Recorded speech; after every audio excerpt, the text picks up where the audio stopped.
بزرگ گزرے ہیں بشر حافی رحمۃ اللہ علیہ، بشر ان کا نام تھا، اور حافی اس لیے کہتے تھے کہ وہ ننگے پاؤں چلتے تھے، جوتا نہیں پہنتے تھے، ننگے پاؤں چلنے والے کو حافی کہتے ہیں۔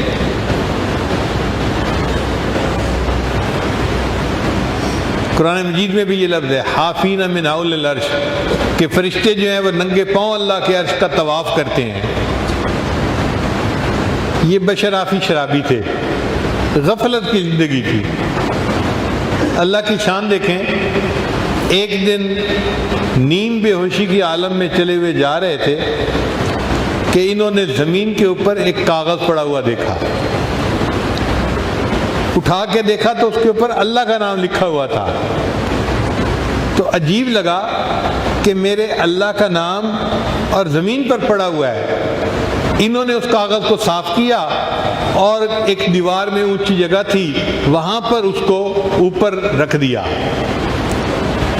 اللہ کو یہ عمل پسند آ گیا کہ میرے بندے نے میرے نام کا احترام کیا اور میرے نام کو نیچے سے اٹھا کر اوپر رکھا۔ یہ گھر واپس آئے، نشے میں تھے، وقت کے ایک ولی کو اللہ نے الہام فرمایا جا کر بشر حافی کو بتا دو تم نے میرے نام کو فرش سے اٹھا کر دیوار تک جو ہے اونچا کر دیا، میں تمہارے نام کو فرش سے اٹھا کر عرش تک پہنچا دیتا۔ یہ خوشخبری ملی اور دل کی حالت بدل گئی۔ اسی وقت شراب سے توبہ کر لی اور نیکی کے راستے پر آ گئے۔ پھر اس کے بعد اولیاء کی زندگی گزاری۔ عجیب بات تھی کہ یہ جوتا نہیں پہنتے تھے۔ کسی نے پوچھا کہ حضرت آپ جوتا کیوں نہیں پہنتے؟ فرمانے لگے جب میں نے توبہ کی تھی تو جوتا نہیں پہنا ہوا تھا، پھر توبہ کرنے کے بعد میں نے قرآن مجید کی تلاوت کی تو اللہ نے قرآن مجید میں فرمایا وَالْأَرْضَ فَرَشْنَاهَا فَنِعْمَ الْمَاهِدُونَ، اللہ نے زمین کو ہمارے لیے فرش بنایا ہے۔ اب مالک الملک نے جس کو ہمارے لیے فرش بنایا، اس فرش کے اوپر جوتے سے چلتے ہوئے مجھے حیا آتی ہے، میں اس لیے جوتے نہیں پہنتا۔ تو ننگے پاؤں زندگی گزار دی۔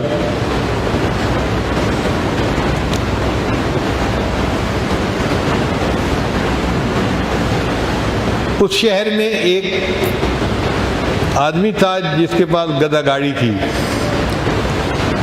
ایک دن وہ جا رہا تھا راستے میں کہ گدھے نے راستے کے درمیان میں لید کر دی، پیشاب کر دیا۔ تو گدھے گاڑی والے نے رونا شروع کر دیا۔ لوگوں نے پوچھا بھائی رو کیوں رہے ہو؟ کہنے لگا مجھے لگتا ہے بشر حافی فوت ہو گئے۔ اور جب پتہ کیا تو واقعی بشر حافی فوت ہو گئے تھے۔ لوگوں نے پوچھا کہ تمہیں کیسے پتہ چلا؟ اس نے کہا کہ میرا گدھا راستے میں چلتا تھا، جب پیشاب کی ضرورت ہوتی تھی یہ راستے کے درمیان میں نہیں کرتا تھا، یہ سڑک کے یا راستے کے کنارے پہ ہو کے کرتا تھا۔ میں حیران ہوتا تھا کہ اس گدھے کی عادت کیوں ایسے بن گئی۔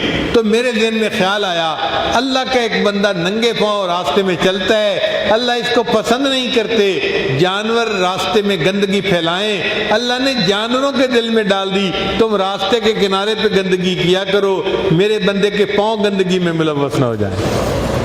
آج چونکہ گدھے نے راستے کے درمیان میں گندگی پھیلا دی تو میں سمجھ گیا وہ جو ننگے پاؤں چلنے والا تھا آج وہ دنیا سے رخصت ہو گیا ہے۔